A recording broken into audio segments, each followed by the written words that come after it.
여러분 안녕하십니까. 강명도TV 자유조선을 시작하겠습니다. 제가 어제도 여러분들께 리태섭 인민군 총참모장이 김정은의 친서를 들고 러시아를 방문했다 온 소식을 간단히 말씀드렸습니다. 인민군 총참모장 대장이죠. 이 리태섭 총참모장이 하바롭스크를 방문해서 러시아 총참모부 고위 관료 장군들과 비밀리에 회담을 진행했다는 말씀드렸습니다. 그리고 돌아올 때는 푸틴의 친서도 가지고 왔겠죠. 러시아를 방문한 것은 바로 이 김정은의 지시에 의해서 푸틴에게 친서를 전달하기 위해서입니다. 자, 인민군 고위 대표단이 3월에도 갔다 왔고 또 8월에도 다녀왔습니다. 그리고 왜 10월 1일 또다시 방문했을까요? 바로 지금 북한이 벌이고 있는 9월 25일부터 10월 8일 사이에 김정은은 일본을 관통한 대륙간 탄도미사일뿐만 아니라 수많은 미사일을 발사하고 심지어 6일과 8일 이 3일 동안에는 서해와 동해바다에서 대구경 포사격, 해안포를 비롯한 방사포 사격과 함께 150대의 비행기가 출격을 했습니다. 이것과 무관하지 않다는 것입니다. 김정은은 이런 대규모 군사훈련을 위해서는 러시아 푸틴 대통령의 절실한 지원이 필요했기 때문이라는 것 어제 말씀드렸습니다. 그리고 이 러시아 대통령에게는 우크라이나 전쟁에서 고전하고 있는데 거기에 대한 전폭적인 지원도 약속했다고 합니다. 그리고 북한은 만에 하나 있을지 모르는 즉 군사적 도발, 이제 7차, 8차, 9차 핵실험까지도 준비하고 있는 김정은입니다. 이런 마당에 만에 하나 한반도의 긴장이 격화되고 국지전이 전면전도 벌어질 수 있기 때문에 이렇게 된다면 러시아의 전폭적인 지원이 불가피하기 때문입니다. 러시아는 러시아대로 북한이 여기서 국지전을 벌이고 전면전을 벌여준다면 그 이상 첨상구마가 없다는 것은 이미 잘 알고 있습니다. 왜냐하면 지금 푸틴이 러시아에서 고전하고 있는 것은 미국의 군사적 지원 때문입니다. 특히 우크라이나에 대한 미국의 전폭적인 군사적 지원은 군사 무기를 비롯한 수많은 자금을 지금 지원하고 있기 때문입니다. 나토도 지원하지만 대체로 8, 90%에 해당하는 우크라이나의 군사 장비들은 대체로 미국이 지원하고 있습니다. 아마 지금까지 지원한 금액만 해도 수백억 달러에 달합니다. 이렇기 때문에 러시아 대통령이 가장 시급한 것은 헤르손 지역과 자포리자 지역을 내주고라도 도네츠크주와 루안스크주는 어떻게 해서라도 러시아 형태에 포함시키려고 하고 있습니다. 완전한 포함은 아니더라도 독립국가 연합 형태로 러시아 연방에 들어오기를 바라고 또 루네츠크 공화국과 이 도네츠크 공화국이 인정해 주기를 바라고 있기 때문입니다. 이 지역만은 놓칠 수가 없습니다. 그래서 지금 푸틴 대통령은 지금 모든 역량을 우크라이나 전 지역에 대한 포격과 미사일 공격을 감행하면서 금년 겨울에 최대의 공격을 준비를 하고 있다는 것입니다. 최대의 공격만이 방어가 될 수 있기 때문입니다. 그리고 여기에는 벨라루스 군대까지 참전시키고 키우로 진격하는 듯한 최대 공격을 감행하게 된다면 미국도 더 이상 여기서 계속해서 우크라이나를 지원하면서 막대한 물적 자원을 지원할 수가 없는 것은 틀림없어 보입니다. 왜냐하면 벌써 공화당에서 바이든 대통령의 우크라이나에 대한 전폭적 지원을 제동을 걸고 나섰기 때문입니다. 미국의 지금 경제 상황도 그렇게 쏙 좋은 편은 아니죠. 계속해서 금리가 오르고 저성장하는 과정에서 지금 미국 경제도 상당히 좋지 않은 상황이고 이제 그렇게 되고 물가가 오르고 실업자가 계속해서 생긴다면 왜 우크라이나에 이렇게 많은 돈을 계속해서 지원해야 되냐는 이런 국민들의 목소리도 높아질 수 있습니다. 지금은 미국 국민들이 우크라이나 전폭적 지원을 찬송하고 있지만 재발동에 불이 떨어지면 즉 먹고 살기가 힘들어지고 저성장이 계속되고 고물가가 계속된다면 이것은 미국 국민들도 감내하기가 어렵기 때문입니다. 바로 푸틴 대통령이 노리는 것은 바로 이거죠. 그렇기 때문에 푸틴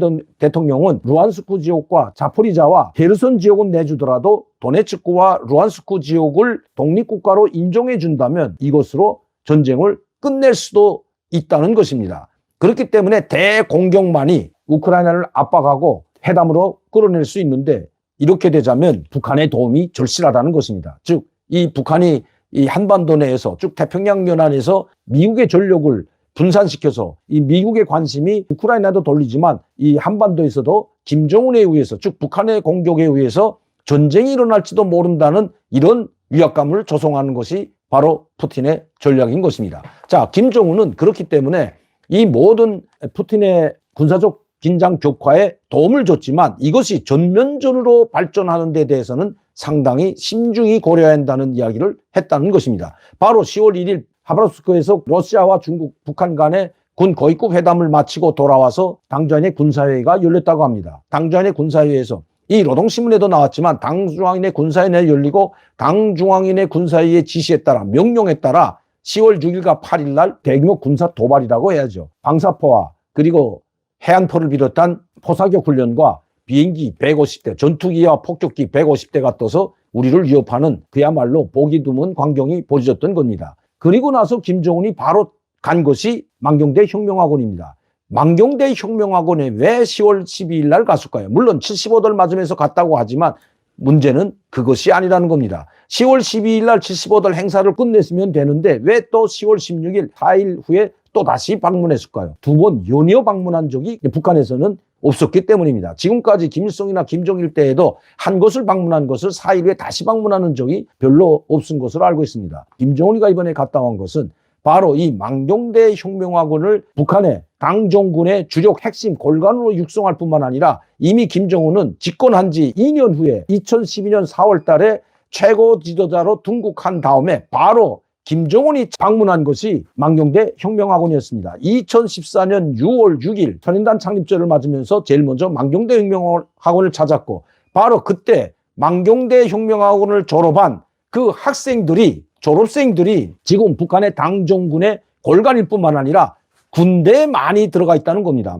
지금 많은 언론들에서는 망경대 혁명학원 졸업하면 김일성 종합대학에 가는 사람들도 있고 군대 나가는 사람들도 있다고 하지만 지금 상황은 달라졌습니다. 군대를 나가자 하면 김일성 종합대학도 갈 수 없고 또 김일성 종합대학에 갔다고 하더라도 1년이나 2년 후에는 반드시 군대에 나가게 되어 있습니다.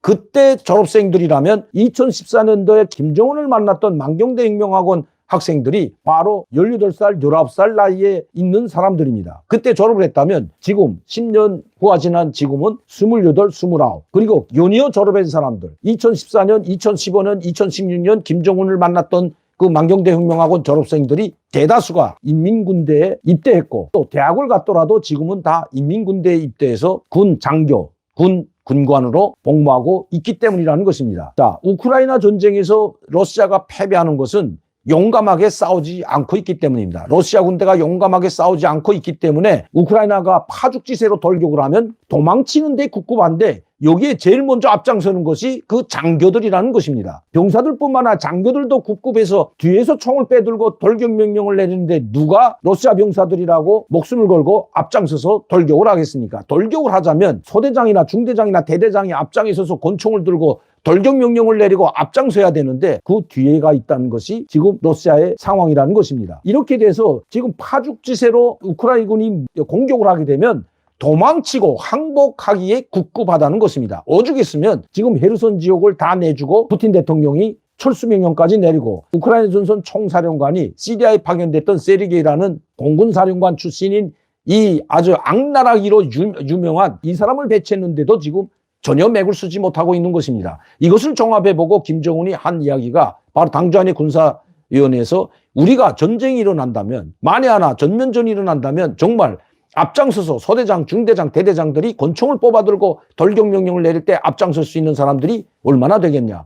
그렇게 할 수 있는 사람들은 우리의 핵심 골간으로 키운 망경대 혁명학원, 즉 내가 키운 학생들밖에 없다고 이야기했다는 것입니다. 이 이야기를 끝내고 바로 10월 6일, 8일 날 대대적인 이 훈련을 했지만 군사점검이라는 것입니다. 즉 최고사령관 군사점검이나 마찬가지라는 것입니다. 뜰 수 있는 비행기를 다 뜨는데 600대의 비행기에서 150대밖에 출격하지 못한 비행기. 그리고 전면전이 일어난다면 실질적으로 앞에서 돌격을 외치면서 나갈 수 있는 그 장교, 군관들이 과연 얼마나 되는지 한번 점검해 보려고 했다는 것입니다. 그리고 그 앞에 돌격대로 내세울 수 있는 사람이 바로 김정은에게 충성을 해야 되는데 김정은 세대가 아닌 즉 김정은 희주라고 불릴 수 있는 김정은에 의해서 육성되지 않은 사람들은 이미 대대장, 연대장, 사단장급 이상이고 김정은에 의해서 키워진 사람들이 지금 북한의 소대장, 중대장, 일부 대대장까지도 포함된다는 것입니다. 그래서 김정은은 당장의 군사회의에서 결정을 하고 10월 12일 바로 망경대 혁명학원과 강반석 혁명학원 창립 75주년을 맞으면서 방문을 했고 급기야 10월 16일 4일 만에 다시 방문했다는 것입니다.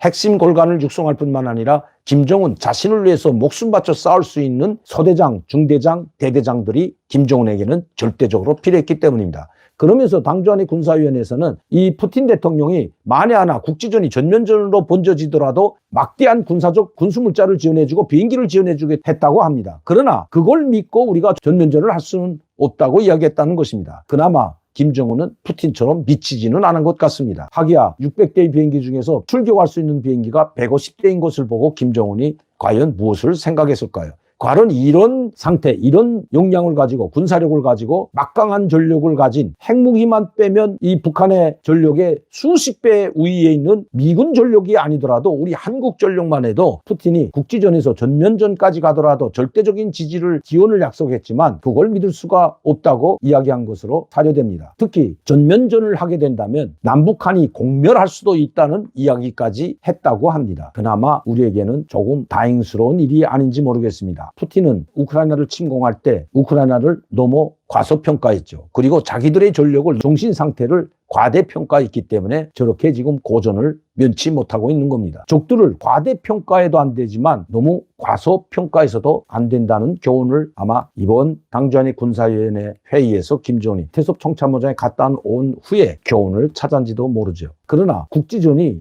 김정은이가 전제 국지전을 벌였다가 자그마한 국지전일지라도 자 연평해전이나 아니면 연평도 포격처럼 이러한 국지전이 전면전으로 번지지 말라는 법은 없기 때문에 항상 우리는 우리를 방어할 준비를 해야 된다는 것입니다.